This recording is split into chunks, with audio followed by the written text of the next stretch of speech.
You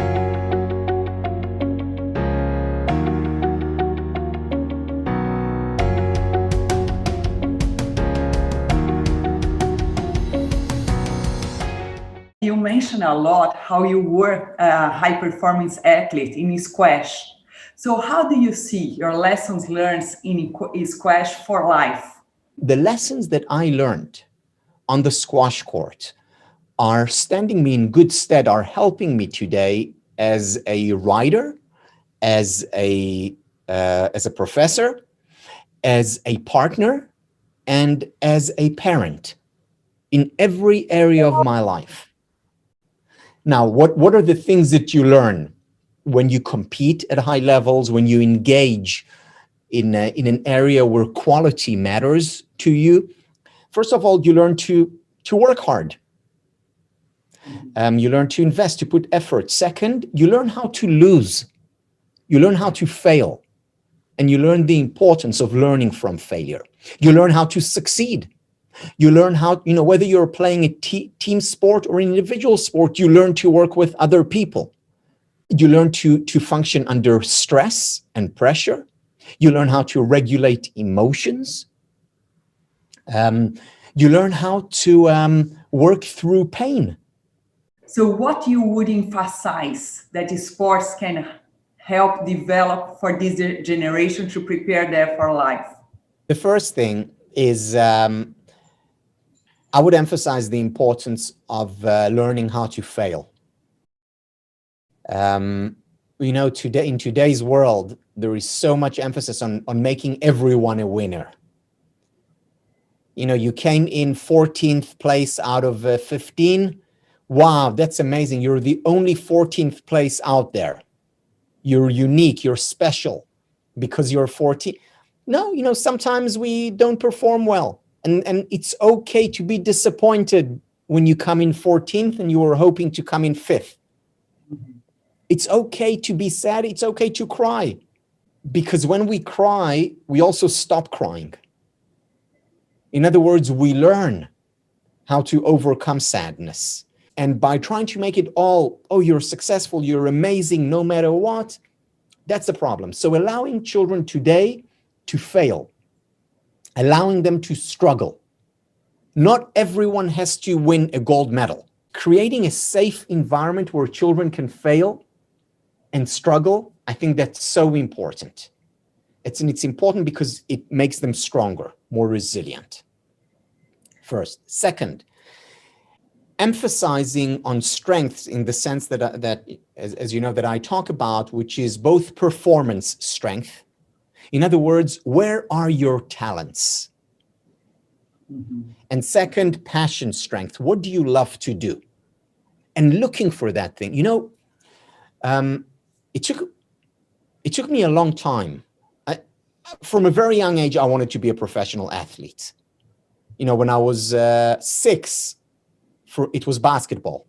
And I played basketball and I was, a good basketball player, but, I was always the shortest person in the class.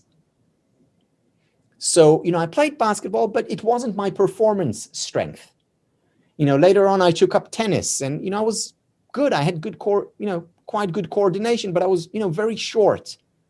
And then I discovered squash, and squash was everything because height doesn't matter for squash. I was a very good runner. I have, big VO2 max capacity. And squash was a great fit. And but the thing is that and I was passionate about it. So and to be honest, I was lucky to find squash. It's not that I sat down and I said, okay, I want to find something that I'm passionate about and that I'm good at. I was lucky. So how can we make that less contingent on luck? And I was thinking about your son.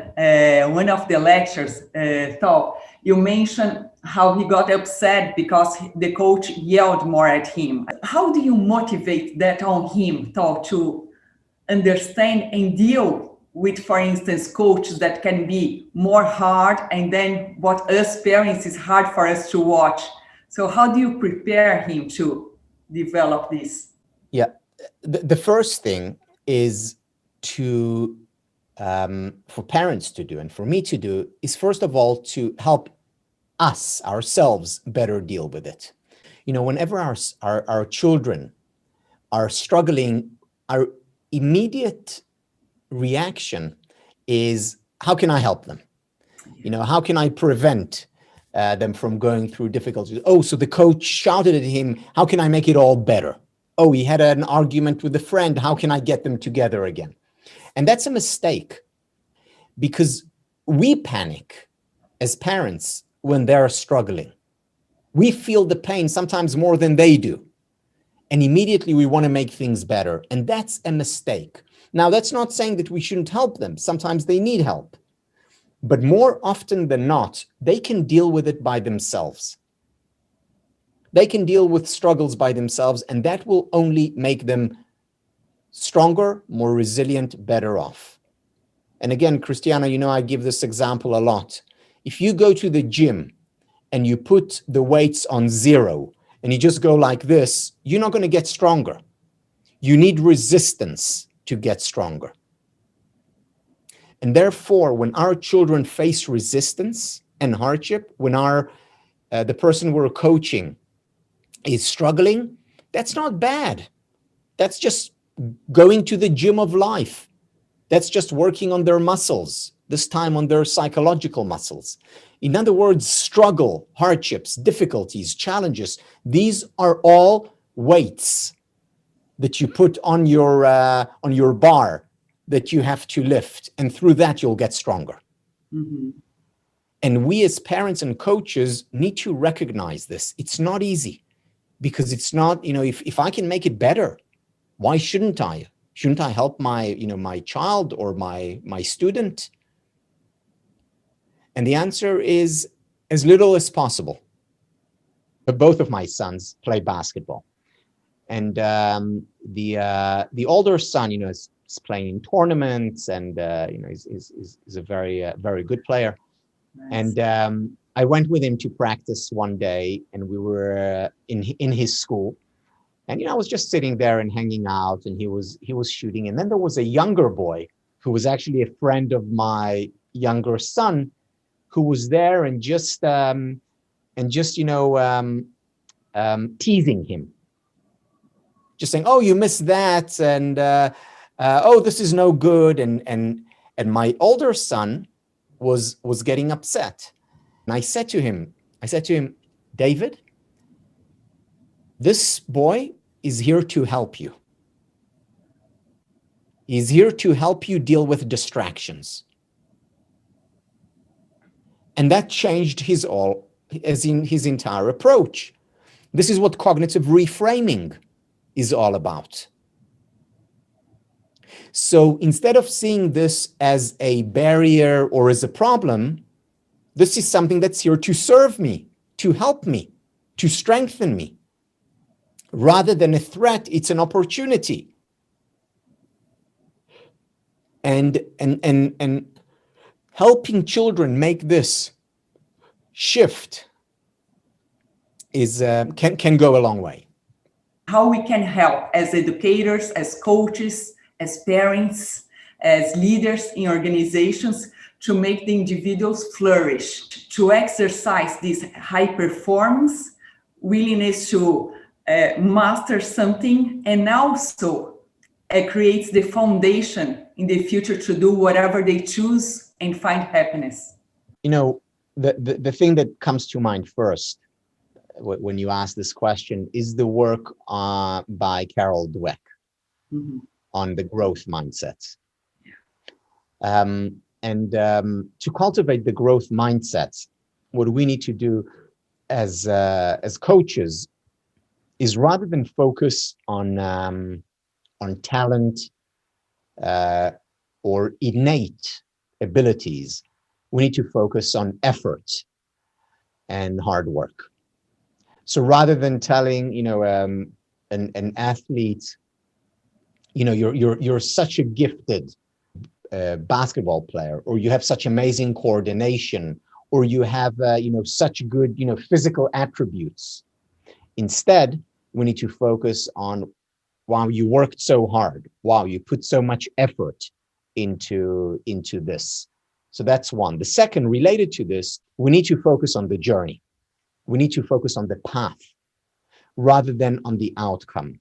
As a parent, for example, or as a coach, is that I give the other side of the and. Mm-hmm. So if in school they're only talking about, are you going to get into a top university? Are you going to get a good job? Are you going to get an A? This is what they focus on.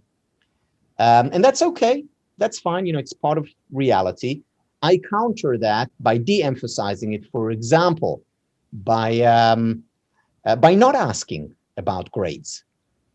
Because the teacher points to the grade every day and says, if you don't do this, you won't get a good grade. She's doing that part of the end. I'm balancing it in a sense, like a pendulum, balancing it. The extrinsic is important. I'm not saying that the extrinsic motivation is not important. And the intrinsic is also important. It's not that the outcome is not important. It is. And the journey is important too. Just, yesterday, my kids got their report card from school. My younger son said to me, Daddy, he's very proud because he improved a lot in school. Mm-hmm. So, he told me, I got this and this. And then he had one grade which he was disappointed by. And I said to him, Eliav, it doesn't matter to me that, you got, a 99 in this course and, you didn't do so well on this course, because what I'm really happy about? That you put effort into it, that you invested time, and that it was meaningful and important for you to do the work. That's what I care about. And as athletes, or for athletes, that is what I think we need to focus on. Do the work, the rest is a byproduct. And yes, when you win, we'll celebrate, but the focus is on, and when you won't win, we'll cry, and that's okay, that's natural. But the focus is on doing the work. I must say, with different children need different, that's also very important. We need variable coaching. Not all coaching there's not one size fits all. With my daughter, I'll tell you a quick story. She dances in her specialty, and she's really good. Really good at hip hop. Uh-huh. And, hip hop, jazz, modern dance. But she also wanted to learn ballet. And she goes to ballet, and she comes home, I pick her up, and she's in an advanced class because she is a good dancer, but in ballet. And she said, oh, I love this class. It's so amazing. I'm the worst dancer in the class. And she was so happy about it. Why? Because it means that she has a lot to improve and a lot to learn. Not because she wants to win, because she loves it, because she loves learning, growth mindset. But, with her, I don't need to do any work. With other kids, I need to do more work. And Tal, you always mention about your perfectionist. How did you learn how to deal with your perfectionist style, not to be overplayed in your life? So the first thing that was very helpful for me was recognizing that there are two kinds of perfectionism, what psychologists called maladaptive perfectionism and adaptive perfectionism, or unhealthy and healthy perfectionism. So, for instance, very often when people are interviewed, job interview, they're asked, so what is your weakness? Mm-hmm. And often they would say, oh, I'm a perfectionist. Now, when they say I'm a perfectionist, they mean I'm responsible, I'm hardworking, you can trust me, I'll get things done. That's not a weakness. That's a strength. So this is the adaptive side of perfectionism. And, when I looked at my perfectionism, I said to myself, I don't want to get rid of this characteristic because it's what is responsible for much of my success and for who I am I am a hard worker. I am responsible. I can be trusted. These are all good things. But that's the adaptive perfectionism. Then there is the maladaptive perfectionism. The maladaptive perfectionism is about the intense and obsessive fear of failure. It is about not allowing yourself, and by extension, other people, deviate from the straight line. And this is unhealthy. Why? Because first of all, we're less likely to take risks if we're so afraid of failure. Second, we're always going to have a facade, meaning we're going to have a mask that hides our real self, even from our loved ones, even in our intimate relationships, because I don't want to appear imperfect.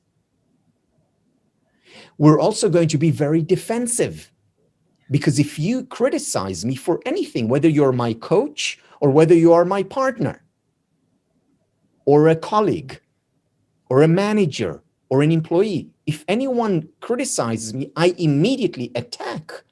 Why? Because I have to keep that perfect facade. It's all or nothing. Either I'm perfect or I'm useless or nothing. So this form of perfectionism, the maladaptive perfectionism, that's unhealthy.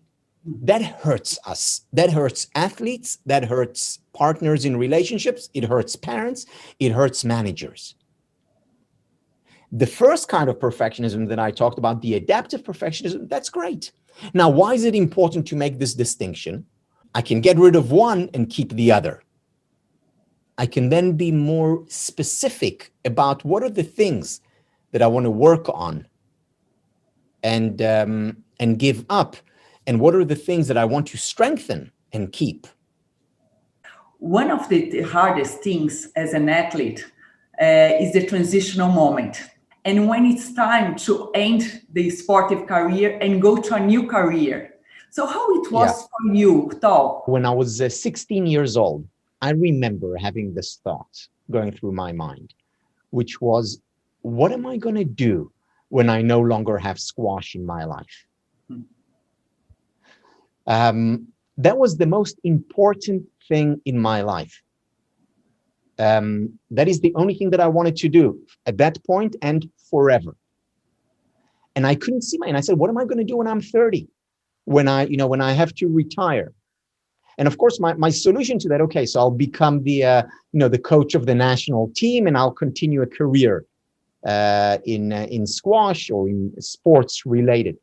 Now, as you may know, when I was in my very early 20s, when I was 21, I got very seriously injured, and that ended my squash career.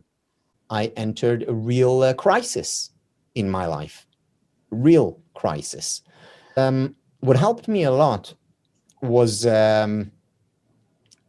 something that my coach, my squash coach, who is also a real philosopher and an intellectual, told me. Then he said, look, all the things that you learned in squash, you will find something else that you're as passionate about, and you'll be able to continue doing what you were doing.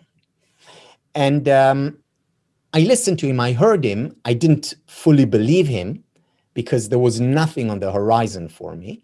But he was right. And, it took me, a year or, almost 2 years to find something else that I was passionate about. And that was philosophy. And then from that, psychology. And, now I'm doing what I'm doing and very happy. But it's knowing, or asking rather, how can I take the very things that I loved and was excited about and was good at as an athlete and apply them in other domains, in another domain that is personally meaningful to me? Then it's basically continuing on the path of excellence.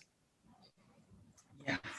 Because, that's what, peak performance is. It's the path of excellence. And it's important to look at it as a path rather than an end point. Meaning excellence is not getting to the Olympics. Excellence is not, standing on the podium. That's nice, that's important, that's motivating, but that's not excellence. Excellence is the path towards that podium, or towards the business that you're starting, or towards a book that you're writing.